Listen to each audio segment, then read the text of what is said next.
Assalamualaikum adik-adik, gimana kabarnya? Masih semangat kan untuk mempersiapkan UTBK tahun ini? Pada kesempatan ini saya akan membahas tes potensi skolastik atau yang biasa disingkat dengan TPS.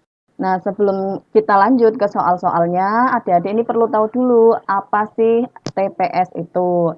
TPS ini gunanya untuk mengukur kemampuan kognitif, yaitu penalaran dan pemahaman umum. Jadi, kemampuan yang diukur dalam TPS ini ada 4.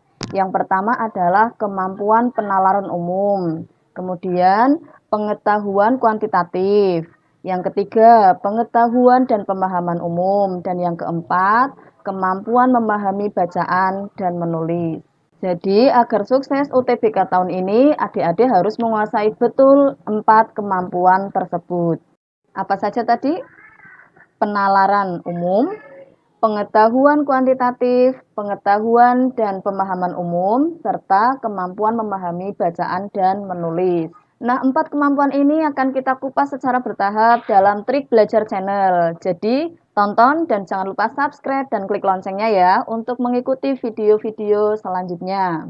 Pertama, kita akan membahas mengenai kemampuan penalaran umum. Nah, dalam menyelesaikan kemampuan penalaran umum ini ada beberapa trik. Yang pertama, kalian harus memahami modus ponen, kemudian modus tolen, dan silogisme. Selain itu juga ada kalimat berkuantor, baik kuantor universal maupun eksistensial.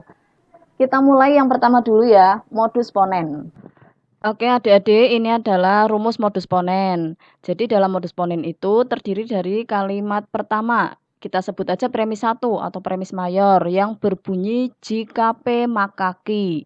Kemudian ada kalimat berikutnya atau premis yang kedua, biasa juga disebut dengan premis minor.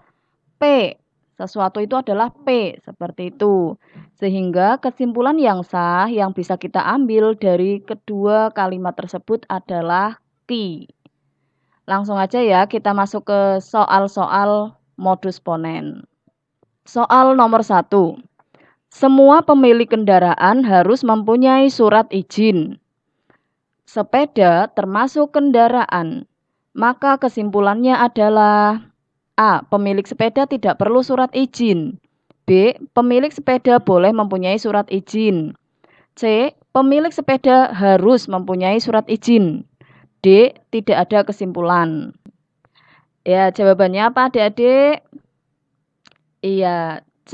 Pemilik sepeda harus mempunyai surat izin. Oke, berikut ya pembahasannya. Semua pemilik kendaraan harus mempunyai surat izin. Nah, kalimat ini kita jadikan kalimat matematikanya dengan semua pemilik kendaraan ini adalah P dan mempunyai surat izin ini adalah Q. Sehingga ini bisa diubah jadi jika P maka Q. Jika pemilik kendaraan maka harus punya surat izin. Kemudian kita lihat kalimat yang kedua. Sepeda termasuk kendaraan. Ini artinya sepeda adalah P. Dari kedua kalimat ini, maka kesimpulannya berdasarkan rumus modus ponen. Kalau kalimat pertama jika P maka Q, kemudian kalimat keduanya P, kesimpulannya adalah Q. Kira-kira Q itu apa? Iya, Q itu harus mempunyai surat izin. Artinya, pemilik sepeda harus mempunyai surat izin. Paham ya adik-adik? Lanjut kita ke soal nomor 2. Kendaraan roda 3 dilarang masuk jalan tol. Becak beroda 4. Maka kesimpulannya adalah A. Becak tidak dilarang masuk tol. B. Becak dilarang masuk tol. C. Becak harus masuk jalan tol. D. Tidak ada kesimpulan. Jawabannya yang mana adik-adik? Iya, yang D. Tidak ada kesimpulan. Loh kok bisa? Yuk kita lihat pembahasan berikut. Kendaraan roda 3 dilarang masuk jalan tol. Kita buat jadi jika P maka Q. Kalau kendaraan itu rodanya 3, berarti itu P. Maka Q-nya adalah dilarang masuk jalan tol. Kalimat yang kedua, becak beroda 4. Loh, roda 4 ini apa? Bukan P juga bukan Q. Gitu ya. Ini tidak ada kaitannya. Nah, sehingga berdasarkan rumus modus ponen, jika P maka Q, kalimat keduanya ini bukan P, berarti tidak bisa diambil kesimpulan. Artinya mungkin saja becak bisa masuk jalan tol, seperti itu. Paham? Lanjut nomor 3. Jika seseorang adalah laki-laki, maka ia memakai celana. Betty bukanlah seorang laki-laki. Maka kesimpulannya adalah A. Betty seorang perempuan. B. Betty tidak memakai celana. C. Laki-laki yang memakai celana bukanlah Betty. Atau D. Tidak dapat ditarik kesimpulan. Iya, jawabannya yang D. Ini juga tidak dapat ditarik kesimpulan. Sekali lagi kita bahas soal nomor 3 ini.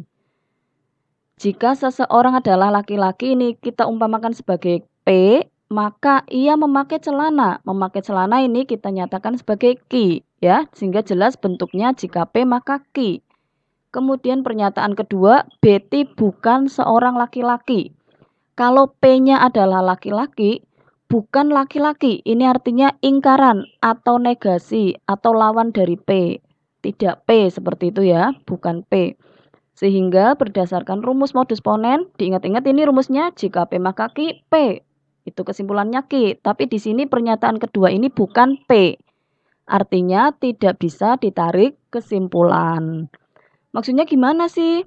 Nah, mungkin saja Betty yang bukan laki-laki itu juga memakai celana. Kan sekarang banyak tuh perempuan juga memakai celana. Seperti itu kan? Nah, gimana? Sudah paham ya? Kita lanjut ke soal nomor 4. Jika calon mahasiswa ingin lulus tes, maka ia harus belajar. Sally selalu berdoa agar ia lulus tes calon mahasiswa. Kesimpulannya adalah A. Sally tidak harus belajar. B. Sally harus belajar. C. Sally ingin lulus tes. Atau D. Sally adalah calon mahasiswa. Iya, jelas banget. Yang B jawabannya. Sally harus rajin belajar. Ya, pembahasannya seperti ini.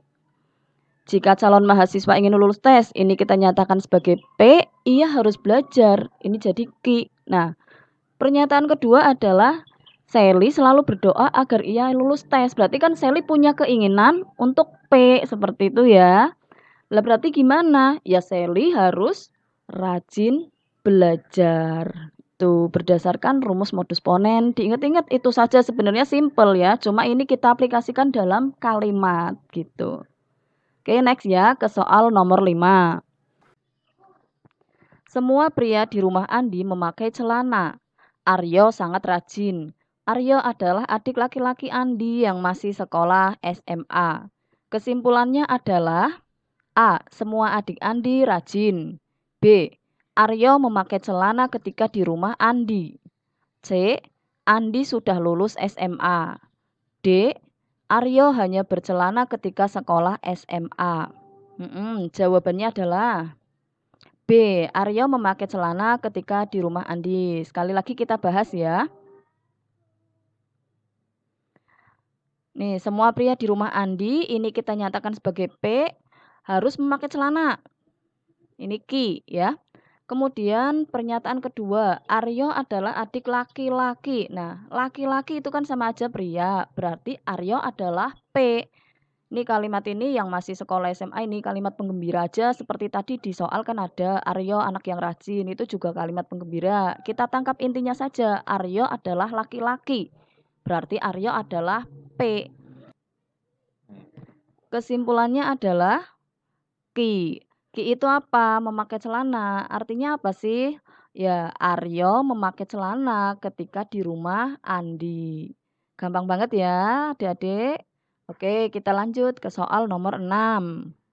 Jika Rara suka alpukat, maka Riri suka tomat. Mereka berdua adalah saudara kembar. Dan Rara tidak suka tomat, namun dia suka alpukat. Kesimpulannya adalah A. Riri suka tomat. B. Riri suka apa saja yang disukai Rara. C. Rara tidak suka alpukat. Atau D. Rara dan Riri suka alpukat. Jawabannya yang A. Riri suka tomat. Di sini, jika Rara suka alpukat, maka Riri suka tomat. Ini jika P, maka Ki. Mereka berdua adalah saudara kembar. Ini kalimat penggembira. Kalimat inti yang kedua adalah Rara tidak suka tomat, namun dia suka alpukat. Berarti Rara suka alpukat. Ini kan P. Kesimpulannya ya berarti Ki, Riri suka tomat. Seperti itu. Lanjut ya ke soal nomor 7. Jika selama kuliah Ani rajin belajar, maka dia akan mendapat indeks prestasi yang baik. Kenyataannya sejak SMA Ani sangat rajin belajar. Maka kesimpulannya adalah A. Ani mendapat indeks prestasi yang baik. B. Ani tidak mendapat indeks prestasi yang baik. C. Ani adalah anak yang pintar. Atau D. Tidak dapat diambil kesimpulan. Ya udah jelas ini kalau rajin maka IPK baik. Seperti itu. Kenyataannya Ani sangat rajin sejak SMA. Berarti kan sampai sekarang pun dia masih rajin. Jawabannya adalah yang A. Ani mendapat indeks prestasi yang baik. Paham? Oke, nomor 8. Pohon anggur dapat berbuah dengan baik jika dirawat dan disiram. Ika punya tanaman anggur di belakang rumahnya. Ika selalu menyiram dan merawat pohon anggur tersebut. Maka kesimpulannya adalah Ika anak yang rajin, pohon yang berbuah tentu disiram setiap hari, buah anggur yang ditanam Ika rasanya manis dan segar, atau pohon anggur milik Ika dapat berbuah dengan baik. Yang mana? Iya, yang D. Pohon anggur milik Ika dapat berbuah dengan baik. Lanjut ke soal nomor 9. Jika hujan turun, maka cuaca selalu mendung. Bogor adalah kota hujan. Hampir setiap hari hujan mengguyur kota Bogor. Maka kesimpulannya adalah A. Intensitas hujan di kota Bogor cukup kerap. B. Cuaca di kota Bogor sering hujan. C. Hampir setiap hari cuaca di Bogor terlihat mendung. Atau D. Tidak dapat diambil kesimpulan. Ya, kalau turun hujan maka mendung. Bogor terus hujan, berarti Bogor mendung. Seperti itu. Kesimpulannya yaitu yang C. Hampir setiap hari cuaca di Bogor terlihat mendung. Oke, soal terakhir yaitu nomor 10. Jika musim kemarau tiba, maka semua pepohonan kekurangan air. Sekarang ini sedang musim kemarau. Kiki baru saja menanam pohon mangga. Kesimpulannya adalah A. Pohon mangga Kiki akan mati. B. Pohon mangga Kiki tumbuh kerdil. C. Pohon mangga Kiki kekurangan air. Atau yang D. Pohon mangga yang baru ditanam Kiki harus disiram. Kalau kemarau kurang air. Sekarang kemarau Kiki nanam pohon. Ya berarti pohon Kiki kekurangan air. Yang C. Oke, sampai sini adik-adik gimana? Sudah mengerti tentang modus ponen? Ingat, kalimat pertama kita ubah dalam pernyataan jika P maka Ki. Kemudian kalimat yang kedua adalah P. Maka kesimpulannya Ki. Kalau kalimat kedua ini bukan P, maka tidak bisa diambil kesimpulan. Oke?